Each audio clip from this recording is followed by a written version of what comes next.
Voilà, Mokolela Monabino Balandio Yangai, Mokolela Monabino, peuple congolais de partout, vous nous suivez, peu ma réaction Nabino. Na s'appelle nango déjà la première partie à émission Nabiso, toi annonce qui notre deuxième partie. Bandeko Yangai, l'heure est grave, voilà pourquoi Lelo, Nazo Bandana Ndeko Moko ya opposition, Toyo Kapé, son des cloches à côté Nabango, comment est-ce qu'ils conçoivent tout ce qui se passe dans le monde politique Nabiso, bah sujet d'actualité Zali Ebele. Arrestation. Il y a des politiciens par-ci par-là, que ce soit pour les travaux à 100 jours. Toi, il y a Jean-Jacques Mamba pour le Parlement. Quel est vraiment leur avis? Tu peux me caper koyo kabango. Ndenge na lobaka lisolo na kati ya mboka ebeta mana lolenge malamu kaka laba na mboka. Voilà pourquoi lelo lisolo ya Congo ebeta mana mwana Congo moko na kombo ya ndeko Steve Kivata ndeko mbote la yo. Mbote ndeko Isa. Boni santé na yo, pe santé à la muka ya mwana Congo. Adolphe Muzito. Non, bah, leader nyosho à la muka bazali malamo, pe la muka ya ngomoko izali malamo mingi. Nakanisi était peuple lelo au fur et à mesure azali ko se rendre compte comment ba embarka qui est na une grande escroquerie. Peuple azala qui sérieusement mobilisé pour na ko apporter changement dans mboka, mais baninga mosuto zala qui na bango na opposition à kala trahir sa peuple, kenda pour renforcer des Kabila copé c'est Beki.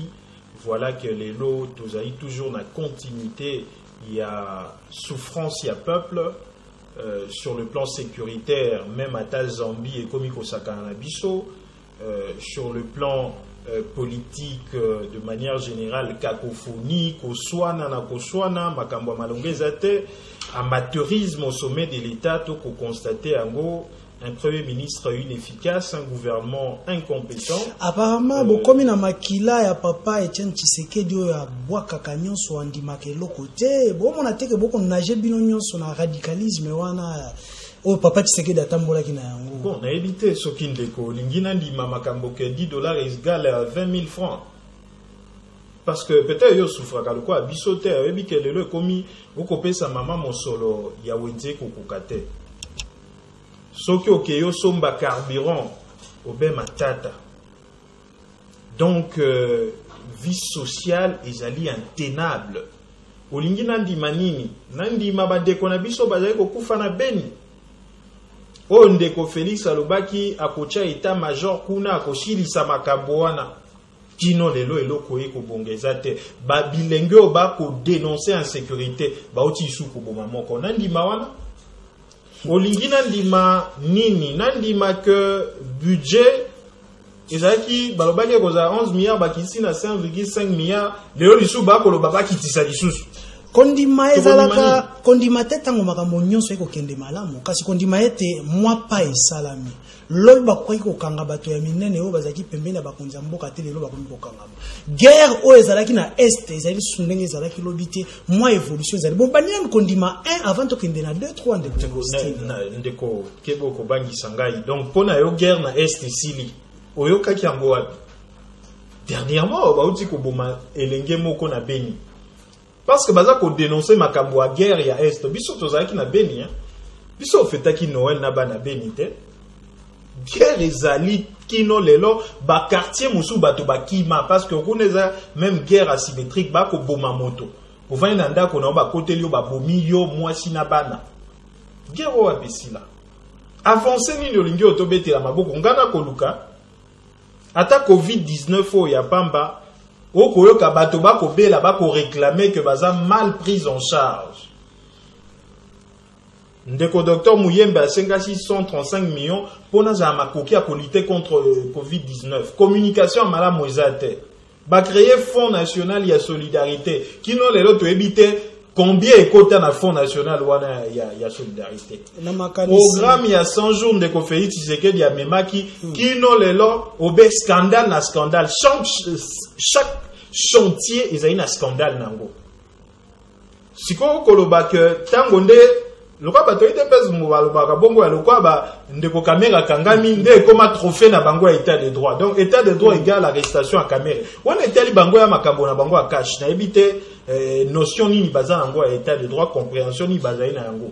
Ngana kanisa ki ete tango nazaki kolanda papa Etienne Tshisekedi n'a pas d'ailleurs qu'on sentir qu'à pas d'ailleurs qu'on comprendre c'est quoi l'état de droit. Mais oh, il y a les lots, Ghana qu'on comprendre un côté.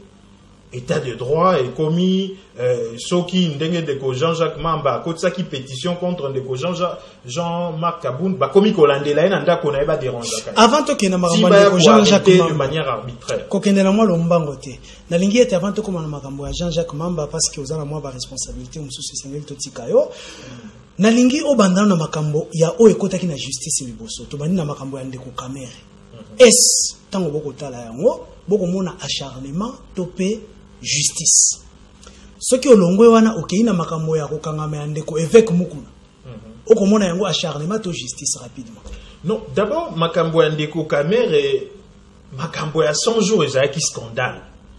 D'ailleurs nakanisi ete dossier musu naza kosala makomi moko wana et c'est que makambo musu la muka parce que ebi bandeko wana na mope koli kondi baobi bato bakamba ka mosolo ya mboka o bakamba ka ekolo ezali loko institution babengi gouvernement mais bango baye bakoti na bokondi babongoli makambo wana babi te bino gouvernement bokosa esu mosala te soit disons que bazali démissionnaire le kuta monene gouvernement za ka démissionnaire te parce que yo directeur de cabinet à chef de l'état olingi yango et là, quoi, les bosseux yango wana.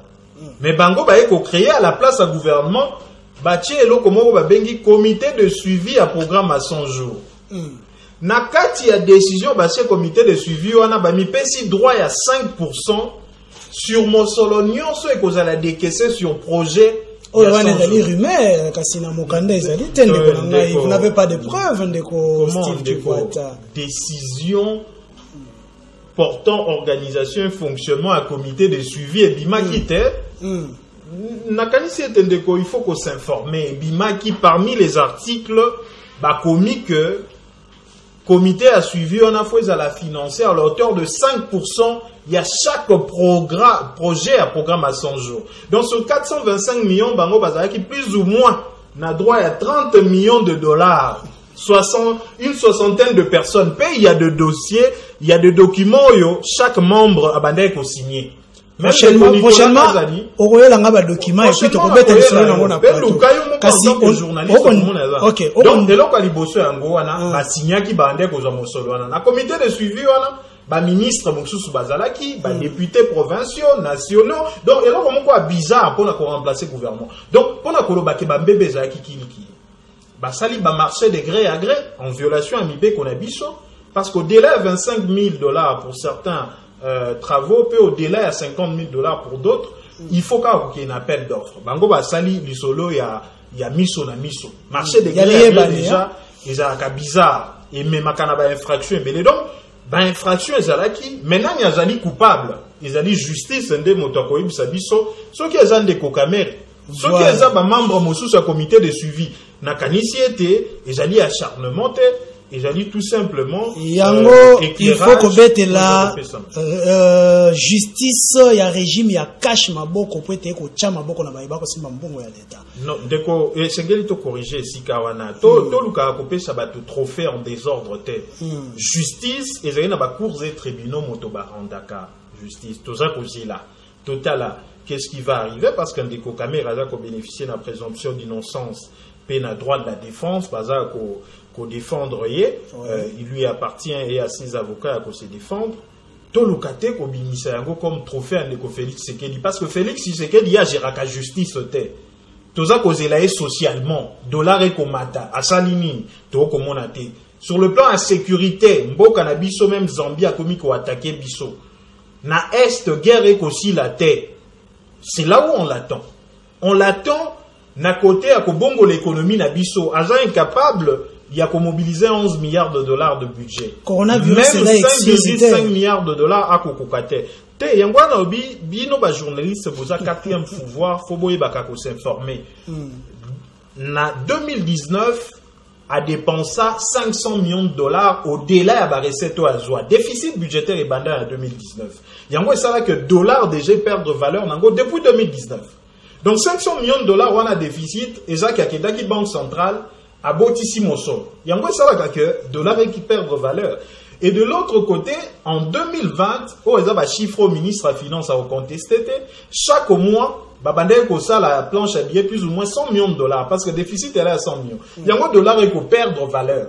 Et Covid-19 est ende ko chaka KO. Et alors quoi moto des jours en embête à l'hôpital ou la tuberculose. Covid-19 est mais en réalité tu étais déjà malade. Donc ndeko Félix tu sais que déjà bokambaniza qui m'appelle. Et Covid-19 est sous kao. Nako banga ki okima ngai avant masolo esila na lingio chamwa liloba na oye ko salema na parlement na biso avec ndeko Jean-Marc Kabund oyo aluka baluka ki ko kweyisa ye kasi kangisi ndeko Jean-Jacques Mamba oyo azali loi en résidence surveillée. Moi liloba là-dessus. Non, personnellement na kanisi était ndeko Jean-Jacques Mamba et Segeli a koti sa plainte pour arrestation arbitraire parce que article 67 moto eza ko définir arrestation arbitraire soki bokangi moto en violation à libeko eza pendant qu'il y a eu flagrance kezela na ki nango malembe si bato kokoma na makambo ya flagrance. Donc déjà on ezali mbeba arrestation arbitraire mais sikoyo tango lobi makambo ya flagrance député nakotanga na yo elongo alinéa D article 107 nakolobango na lopoto par après na bongoli tokena mwalomba article alinéa 2 lobi aucun parlementaire otanga aucun parlementaire ne peut en cours de session être poursuivi ou arrêté tosuki na noana et lobi parlementaire à mon côté donc député to sénateur bakoki ko kangaye to kolandela ye na justice pendant que parlement est en session. Nakanisi to ebi que kino lelo bazali na session ordinaire de Assemblée nationale. Principe yango ayana ata salimbeba bokoki kolandela ete. Mais na droit ezalaka na principe ezalaka pe na exception. Balobi sauf en cas de flagrant délit. OK. Donc ce qui flagrant délit ezali flagrant infraction bakuti oza ko commettre infraction to ou wuti ko commettre nde bakoki kolandela yo mais esi lui wana te balobi qu'avec l'autorisation de l'Assemblée nationale ou du Sénat. Donc même quand il y a flagrance il faut l'autorisation de l'Assemblée nationale. Voilà. Nakanisi ete yozali lisu ya peuple totangi elongo na inventé le côté confusion et botania wa ezali na alinéa basali confusion na alinéa 3. Na alinéa 3, il y a article 107, et ça que ceux qui parlement basali en dehors il y a session, c'est-à-dire basali na vacances parlementaires, nde ceux qui flagrant ces alignes bakaka député sans autorisation, il y a Assemblée nationale, tout même sans autorisation à bureau. Mais bino Assemblée nationale les alliés en session. Député Boko Kangaye sans autorisation à l'Assemblée nationale. Azali en résidence surveillée. Non, résidence surveillée, Azali détention préventive. Faut qu'il y ait bango. Résidence surveillée, ça na boloko. Ça détention préventive.